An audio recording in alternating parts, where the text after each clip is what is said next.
कल की कथा में तो महात्मा की कथा को श्रवण किया। आज से कथा की शुरुआत होती है। अब राजा परीक्षित की कथा के प्रसंग जो है महाभारत से। महाभारत के अनेकों कथाएं इसमें वर्णित। तो आइए, यह प्रसंग उस समय का है जिस समय पर कौरवों एवं पांडवों से घनघोर युद्ध हो रहा था। अब दुर्योधन को यह कष्ट हुआ। गुरु द्रोणाचार्य को बुलाता है, कहता है कि गुरुदेव, हमको कष्ट एक ही बात का है कि हम 100 भाई थे, एक एक भाई करके नष्ट होते चले जा रहे हैं। और पांडव केवल 5 थे। 5 में आज तक किसी का बाल बांका नहीं हुआ। क्या करेंगे? कहा क्या बताएं? आप जैसा कहिए। कहा गुरुदेव जी ऐसी कृपा करते कि 5 भाई से एक भाई भी अगर अर्जुन के नष्ट हो जाते तो पहले ही अर्जुन को मोह हो गया था कि मैं युद्ध नहीं करूंगा। अब तो ये रण छोड़ करके भाग जाते और आसानी से युद्ध को जीत लिया जाए। कहा जैसा करो। कहा ऐसा है कि चक्रव्यूह भेदन की क्रिया जो कि 5 भाइयों में केवल अर्जुन जानते हैं। अर्जुन के अलावा इस क्रिया को कोई नहीं जानता। तो कहा तब अर्जुन को जीत लेगा? कहा नहीं, इस प्रकार से युद्ध किया जाए, युद्ध करते करते अर्जुन को दूर ले जाया जाए, वो रात्रि में शिविर तक न वापस आए और अगले दिन जो है ये घोषणा कर दी जाए उसी रात में ही कि अगले दिन का युद्ध जो होगा वो चक्रव्यूह भेदन की क्रिया क्या होगा। कहा हाँ ठीक है। अब क्या था, वैसा किया गया। अगले दिन अर्जुन को लड़ते लड़ते दूर ले जाया गया और दूर ले जाने के बाद वापस नहीं आ पाए। और जब वापस नहीं आ पाए इधर करते क्या है कि शाम को जाकर के संदेश दे देंगे। शाम को जाकर के शिविर में संदेश आ जाता है कि कल का जो युद्ध होगा वो चक्रव्यूह भेदन की क्रिया से ही होगा।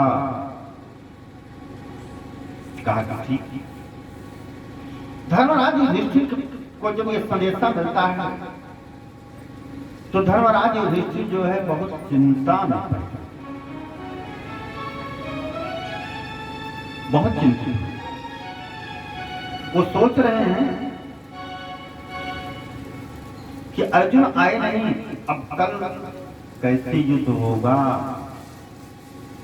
इस बारे में चिंतन कर रहे हैं। अब इस बारे में जैसे चिंतन कर रहे हैं इधर भोजन बन गया, आदेश हो गया कि भोजन कीजिए। लेकिन धर्मराज युधिष्ठिर चारों भाइयों सहित बैठे हुए हैं चिंता में, क्या करें कैसे करें।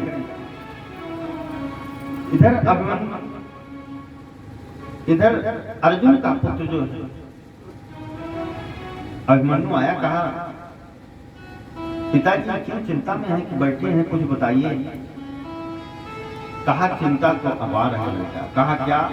कहा कल का युद्ध जो होगा वो चक्रव्यूह भेदन होगा और चक्रव्यूह भेदन की क्रिया को हम केवल तुम्हारे पिताजी ही जानते हैं और हम लोग नहीं जानते।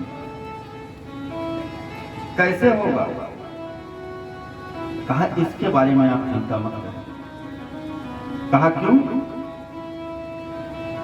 कहा कि चक्रव्यूह भेदन की क्रिया को तो मैं जानता हूं।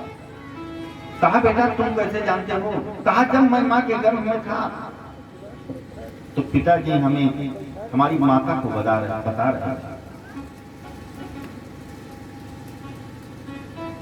लेकिन जाने की क्रिया को तो मैं जानता हूं, लेकिन आने की क्रिया जब बताने लगे तो माता जी सो गए। आने की क्रिया को मैं नहीं जानता हूं। लेकिन ये पिताजी चिंता छोड़ दीजिए, कहते हैं मन हे तात तजिए सोच को, है बात ही का क्लेश का, मैं द्वार उद्घाटित करूंगा, हकीच प्रवेश का, है और की तो बात ही क्या, गर्भ में करता नहीं, मामा तथा निज तात से, मैं समर में डरता नहीं। कहते हैं पिताजी आप अभी हमको साधारण सा बालक समझ रहे हैं। अरे मामा श्री कृष्ण और पिताजी सामने आ जाए तो इनसे भी मैं युद्ध में नहीं डरता। जब इनसे मैं युद्ध में नहीं डरता हूं तो आप जो है चिंता कर रहे हैं। सबसे बड़े धनुर्धारी हमारे पिताजी हैं। कहा जा करके भोजन किए, रात में विश्राम किए, सुबह वीर वेश धारण करके अभिमन्यु जाता है। सबसे पहले अपनी मां से मिलता है, द्रौपदी से मिलता है और अपनी धर्मपत्नी उत्तरा से मिलता है। और उत्तरा से मिल करके उत्तरा कहती है कि आज वीर वेश में धारण कर, वीर वेश में जो धारण किया हो ये देख करके मैं बहुत प्रसन्न हो रही हूं। जाओ, मेरी शुभकामना है युद्ध में तू विजयी। ऐसी शुभकामना उत्तरा ने दिया, सुभद्रा ने आशीर्वाद दिया, द्रौपदी ने दिया और आज बड़े तेजी से अभिमन्यु चला जाता है। इतनी सुंदर रणनीति बनाई थी। इसके बाद दरवाजे पर जितने वीर लगे थे सबको मारते हुए जा रहे हैं और इस प्रकार से युद्ध कर रहे हैं। सब देखते हैं कि ये कल का बच्चा ये तो बड़े बड़े महारथियों को मार दे रहा है, ये कैसा हो रहा है। आदेश दिया सेनापति ने कि एक साथ सब मिल करके मारो, 7 महारथी एक साथ मिल गए। और जब तक अस्त्र शस्त्र था तब तक तो युद्ध किया, और जब अस्त्र शस्त्र खत्म हो गया तो वहीं से हाथ जोड़ करके अपने पिता एवं मामा भगवान श्री कृष्ण को प्रणाम किया। कहा कि तात हे मातुल जहां हो, है प्रणाम तुम्हें वहीं, अभिमन्यु का इस भांति मरना, भूल मत जाना कहीं, मेरे मारने वाले कायर कहाएंगे सभी, सुनकर चरित सदा मेरा आंसू बहाएंगे सभी। वहां पिताजी को एवं मामा कृष्ण को प्रणाम किया और प्रणाम करने के बाद वीर गति को प्राप्त हुआ। और जैसे वीर गति को प्राप्त हुआ सूचना आई शिविर में, अर्जुन भी आ गया, द्रौपदी भी आ गया। अब द्रौपदी देखती है श्री कृष्ण भगवान भी आ गए। द्रौपदी पहुंचती है और श्री कृष्ण की गले में लिपट जाती है और विलाप करने लगती है। कहती है भैया बता मेरी दिगों का आज तारा है कहाँ, मुझ दुखिनी हतभागिनी का सौख्य सारा है कहाँ। कृष्ण भगवान से इस प्रकार से लिपट करके विलाप करते हैं। अब विलाप करने के बाद अचानक देखती है कि हमने तो सुना था कि वो वीर गति को प्राप्त हो गया, ये पड़ा हुआ है, तो जरा उत्साह वर्धन की बातें करें, तो अगर जीवित होगा मेरा बेटा तो उठ जाएगा। अब द्रौपदी उत्साह वर्धन की बात करती हैं, कहती हैं मामा खड़े हैं पास तेरी, तू वहीं पर है पड़ा, निज गुरुजनों की मान का तो गर्व था तुझको बड़ा। कहती है मामा खड़े हैं, तू जमीन पर पड़ा है, गुरुजनों श्रेष्ठ जनों का सम्मान सदैव करता था, उठ जाओ बेटा। इसके बाद भी जब नहीं उठा तब माता जी ने यह सोच लिया, द्रौपदी ने यह सोच लिया कि मेरा बेटा जो है वीर गति को प्राप्त हो। कथा इधर से बहुत मोड़ लेती है, जयद्रथ वध है और सब कुछ है, लेकिन हमें केवल परीक्षित की जन्म की कथा को पढ़ना है। इतने में रोती हुई बिलखती हुई अभिमन्यु की पत्नी जो है आपकी उत्तरा देखती है कि मेरे पतिदेव ये पड़े हुए हैं जमीन पर। कहते हैं रखती समेरी अंक में जो लेटते थे प्रीति से, यह लेटना तो तिभिन्न है इस लेटने की रीत से, किसका करूंगी गर्भ में अब हाय अपने हाल का, सिंदूर बिंदु कहाँ गया अब हाय मेरी भाल का। मैं हूँ वही जिसका लिया था हाथ अपने हाथ, मैं हूँ वही जिसका क्रिया था ग्रंथ बंधन साथ। लेकिन देखते हैं कि वीर गति को प्राप्त हुआ। जब वीर गति को प्राप्त हो गए, उत्तरा रोती हुई बिलखती हुई चली। जब सती होने की बात आई तो उत्तरा ने बताया अभिमन्यु की पत्नी कि मैं सती नहीं हो सकती। कहा क्यों? कहा क्योंकि मैं गर्भवती, गर्भवती स्त्री को सती होने का कोई अधिकार नहीं। अर्जुन ने कहा कि ये चक्रव्यूह भेदन की क्रिया को किसने किया था?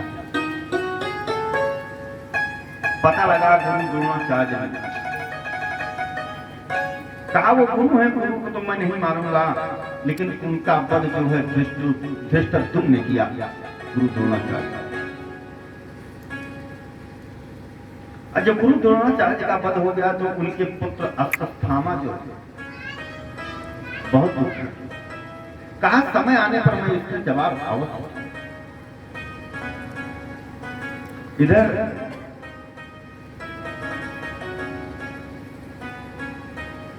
दुर्योधन भीष्म की गदा के प्रहार से जंघा ढंग होती थी और गीत आते थे कि मृत्यु हो गया है, ये मर गया है। और गीध को हटा रहा है तो गीध भी नहीं हट रहे हैं दुर्योधन से। अब क्यों नहीं मृत्यु हो रही है? कि उनको श्राप था दुर्योधन को कि हर्ष एवं विषाद एक साथ जब तुमको मिलेगा तभी तुम्हारी मृत्यु होगी। हर्ष एवं विषाद नहीं हो रहा था। अश्वत्थामा ने देखा, कहा कि मैं महाराज आपका नमक खाया हूं, मैंने आपके एक इशारे पर पूरा हस्तिनापुर को देखता था कि कांप जाता था, और आज ये गिद्ध कौवा भी नहीं बगल हो रहे हैं। ये समय की बात है। कहा क्या बताएं, अब भी अगर चाहो तो मैं महाभारत का युद्ध जीत सकता हूं, पांचों पांडवों को मार सकता हूं। दुर्योधन ने कहा कि ठीक है, अगर कह रहे हो तुम हस्तिनापुर का नमक खाए हो तो जाओ पांचों पांडवों को मार करके आओ। ताकि इस वार्ता को श्री कृष्ण भगवान सुन रहे थे। जब श्री कृष्ण भगवान सुन रहे थे तो श्री कृष्ण भगवान ने सोचा कि बात मौके से टाल देना ही श्रेष्ठ है। बात मौके से टाल दो। आए पांडवों से बताए, कहा आज विजय की रात है, आज चलिए बाणगंगा में स्नान करते हैं। अब क्यों कहा? इसलिए कि दुर्योधन ने कहा कि कैसे तुम जीतोगे? कहा ऐसा है कि रात में ठीक 12 बजे अगर ये पांचों पांडव सो रहे होंगे तो चल करके सर काट करके ले आकर के आपको दे दूंगा। कहा जाओ। दुर्योधन ने कहा तो सामा जाओ, पांचों पांडवों का सर काट दो। अगर भगवान श्री कृष्ण इस रणनीति को सुन रहे हैं और रणनीति को जब सुन रहे हैं तो यही कह रहे हैं जाकर के तो मौके को टाल देना चाहिए। अब मौके को टालने की नीति से हट जाते हैं और पांचों पांडवों को बाणगंगा में स्नान कराने के लिए ले जाते हैं। श्री कृष्ण भगवान रात भर सबको इधर उधर की बातें करते करते पूरी रात बीत गई और इधर ठीक 12 बजे अश्वत्थामा द्रौपदी के शिविर में आया, जहां की द्रौपदी के 5 पुत्र सोए हुए थे। और जो पुत्र जिसका था, जो पुत्र धर्मराज युधिष्ठिर का था उनकी शक्ल का था, जो अर्जुन का था अर्जुन की शक्ल का था। कहने का मतलब पांचों पांडवों के अंश से 5 पुत्र हुए थे और जैसे 5 पांडव थे वैसे वो थे। अब जब वैसे थे तो क्रोध में व्यक्ति विवेक शून्य हो जाता है, वो विवेक शून्य हो गया और विवेक शून्य होने के बाद अपनी तलवार निकालता है और एक एक पुत्रों का वध कर रहा है। इधर द्रौपदी कहती है, अरे अश्वत्थामा तुमको क्या हुआ? ये हमारे निर्मम बच्चे जो कुछ नहीं किए हैं, हस्तिनापुर के कुल के दीपक हैं, उनको तुम मार रहा है। लेकिन क्रोध में वो सुन नहीं रहे हैं, क्योंकि क्रोध में व्यक्ति किसी की सुनता नहीं है। 5 पुत्रों को मार करके और सर पकड़ करके शिविर से बाहर ले गया और दुर्योधन को दिया। और जैसे दुर्योधन को दिया, दुर्योधन बहुत प्रसन्न हुआ। वाह अश्वत्थामा, बहुत अच्छा कार्य किया तुमने, इन पुत्रों को मार करके बहुत ही सुंदर कार्य, सराहनीय कार्य आपने किया। जैसे उठाते हैं सर को दबाते हैं, जैसे कहते हैं गड़बड़ हो गया। कहा क्या? कहा कौरवों कुल का विनाश तो हो ही गया था, अब पांडवों में केवल 5 ये हमारे पुत्र बचे थे। आवाज तुमने 5 पांडवों का वध नहीं बल्कि 5 पांडवों के पुत्र का वध कर दिया। अब तो इस कुल का दीपक ही जल बुझ गया, अब कोई इस कुल में है नहीं। तो हर्ष हुआ और विषाद हुआ, दुर्योधन की मृत्यु। और इधर सुबह हुआ, श्री कृष्ण भगवान सबको लेकर के आए।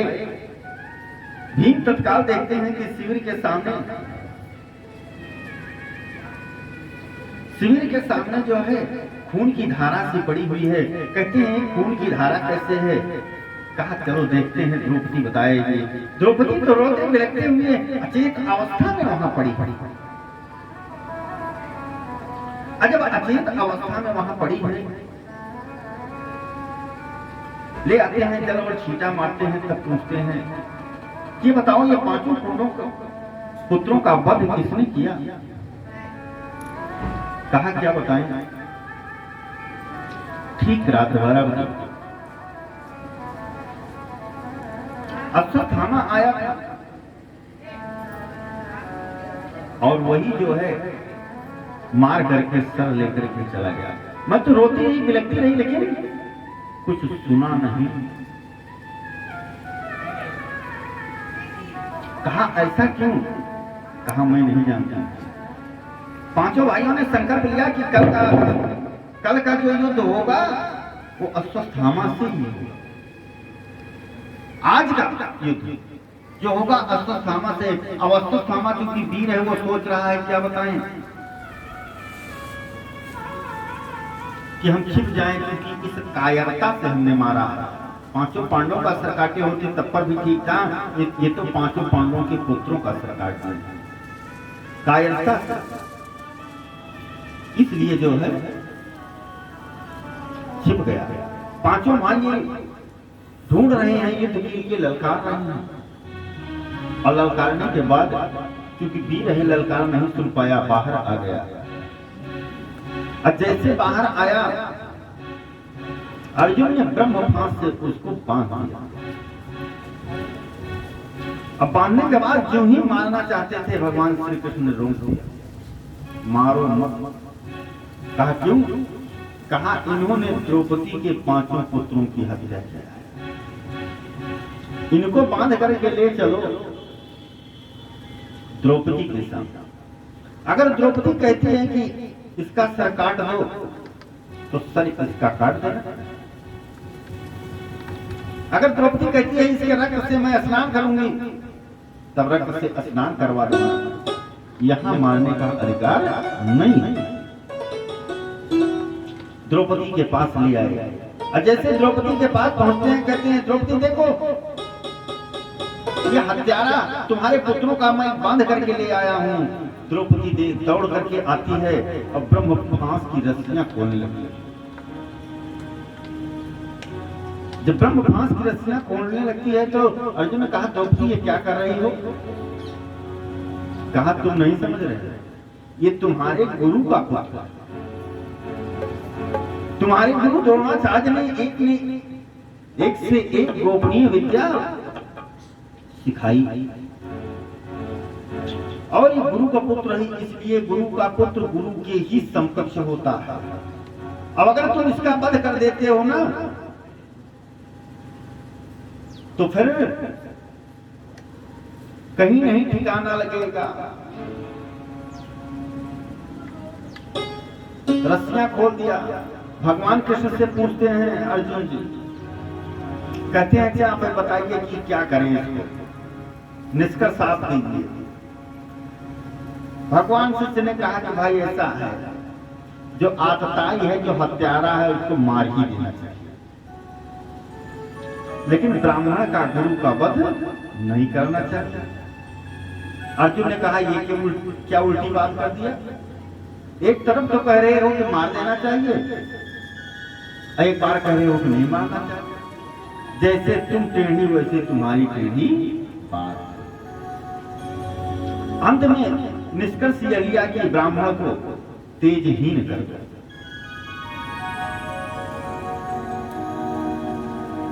वह मर चुका है। द्रौपदी ने कहा कि इसके मस्तक में मणि है, वही मणि निकाल करके मुझको दे दो। तत्काल गदा उठाया भीम ने, और भगवान श्री कृष्ण ने हल्के से हाथ लगा लिया और मस्तक से मणि जो है निकाल करके द्रौपदी को, और द्रौपदी पा गई। इधर अश्वत्थामा जब जाने लगा तो कहता है कि पांचों पांडव, तुमने मुझको छोड़ करके अच्छा नहीं किया। मैं जानता हूं कि तुम्हारे वंश में एक है पानी देने वाला अभी बचा हुआ, जो कि तुम्हारी चिता में अग्नि लगाएगा। वो उत्तरा के गर्भ में है, क्योंकि उत्तरा सती नहीं हुई थी। उसने ब्रह्मास्त्र चला दिया उत्तरा के गर्भ में। इधर श्री कृष्ण भगवान विजय हो चुकी है, जाने को तैयार है द्वारिका। एक पांव रथ पर है, दूसरा पकड़े हुए चढ़ने वाले हैं, और इधर उत्तरा जो है इसका गर्भ जलने लगा। और जब गर्भ जलने लगा तब जो है उत्तरा परेशान होती है, कहती है भद्राक्षं केतुमालं च भारतं चोत्रकाङ्कुरं किं पुरुषादीन वर्षाणि विजयते जगृहे बलिम्। अरे विजय नहीं हुई, मेरा तो गर्भ चल रहा है, मेरे गर्भ पर ब्रह्मास्त्र लग गया है। द्रौपदी ने कहा कि ऐसा है कि बाहर जाने के लिए तैयार है, विदाई हो रही है,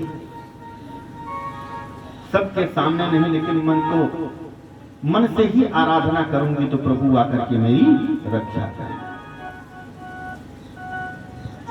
द्रौपदी ने कहा कि बेटी भूल जाओ कि दर्द हो रहा है, कृष्ण नाम का उच्चारण करो, उन्हीं से सहारा मांगो, और उनसे जब सहारा मांगोगी तब कल्याण हो जाएगा। तत्र तत्र शृणाम सर्वे पूर्वेषां महात्मनां प्रगीयमाणं च यथा कृष्ण माहात्म्य सूचकम्। कृष्ण की महिमा अनंत है। उत्तरा एवं द्रौपदी जो है कृष्ण नाम का भजन करने लगी, उनसे सहारा मांगने लगी। आइए हम आप भी कृष्ण भगवान से सहारा मांग लें और हमारा कल्याण करें। कि हे बांसुरी वाले नंद लाला तेरा एक तारा है, बांसुरी वाले नंद लाला तेरा ही एक सहारा है, हे बांसुरी वाले नंद लाला तेरा ही एक सहारा है।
से द्रौपदी तुम उत्तरा ने बांसुरी वाले नंदलाला से सहारा मांगा और आकर के मनोकामना पूर्ण। और हम आप लोगों ने बड़े भाव से उसी बांसुरी वाले नंदलाला से सहारा मांगा और वो बांसुरी वाला नंदलाला तो सबकी मनोकामना को पूर्ण करता था। केवल चित्त लगाने की बात है, अगर चित्त लग गया तो सबकी मनोकामना पूर्ण। जैसे चित्त लगाया वैसे प्रभु के हृदय में आवाज आई और अंगुष्ठ मात्र का रूप धारण किया और अंगुष्ठ मात्र रूप धारण करके उत्तरा के मुख मार्ग से उत्तरा के गर्भ में भगवान श्री कृष्ण चले गए। माताएं बहुत हुई, देवकी मैया, यशोदा, सुमित्रा, कैकेयी, कौशल्या, सभी। लेकिन ये प्रथम माता ऐसी हुई कि जिसने अपने गर्भ में भगवान एवं भक्त दोनों को धारण किया। भगवान भी अंगुष्ठ मात्र रूप में जाकर के उत्तरा के गर्भ में पहुंचे। वहां अश्वत्थामा के ब्रह्मास्त्र से उस गर्भस्थ शिशु की रक्षा की और जब रक्षा किया उसके बाद जब आने लगे तब वो गर्भस्थ शिशु जो है हाथ जोड़ करके प्रणाम किया कि आप कौन हैं। भगवान ने उत्तरा के गर्भ में ही उस बच्चे को जो गर्भस्थ शिशु है चतुर्भुज में शंख चक्र गदा पद्म लिए हुए दर्शन। जब वो गर्भस्थ शिशु दर्शन पा गया तो कहा प्रभु एक वरदान भी दे दीजिए। कहा क्या? कहा कि आप रुकेंगे, हमारे साथ ही चलेंगे। कहा कि एक रूप में प्रभु वहीं उत्तरा के गर्भ में रह गए। इसलिए उत्तरा जो है सबसे माताओं में श्रेष्ठ माता हुई कि भक्त एवं भगवान को दोनों को धारण किया। जब समय आता है तो सबसे पहले गर्भस्थ शिशु कहता है कि आप चलो, तो सबसे पहले प्रभु आए, उसके बाद गर्भ आए। तो सबसे पहले आने के बाद प्रभु का एक नाम पड़ा अग्रज। जब लोग अग्रज भगवान की जय हो। गोपाल सहस्त्र नाम का जब पाठ करते हैं तो उसमें जो है एक नाम अग्रज है। लेकिन इस नाम में जब आए तो कोई लीला नहीं, आए और गायब हो गए, वही कृष्ण रूप में समाहित। जब वो बच्चा हुआ तो ब्राह्मणों ने नामकरण किया विष्णुरात। जब विष्णुरात नामकरण कर दिया तो बच्चा चारों तरफ यही देखता है कि क्या बताएं, जो जिसने हमको दर्शन दिया था माता के गर्भ में वो मूर्ति कहां। चारों तरफ जब दृष्टि लगाता था तो संतों ने देखा, कहा कि इसका नाम होगा परीक्षित। जब वो परीक्षित महाराज की जय हो। यही परीक्षित महाराज हैं जो कि इस श्रीमद् भागवत की अमृतमयी कथा का श्रवण करने का अधिकार मिला और इनकी कथा को श्रवण कर लेने से समस्त जीवन के पाप नष्ट हो जाते हैं। इनको परमात्मा ने मां के गर्भ में ही दर्शन दे दिया। परीक्षित बड़े बड़े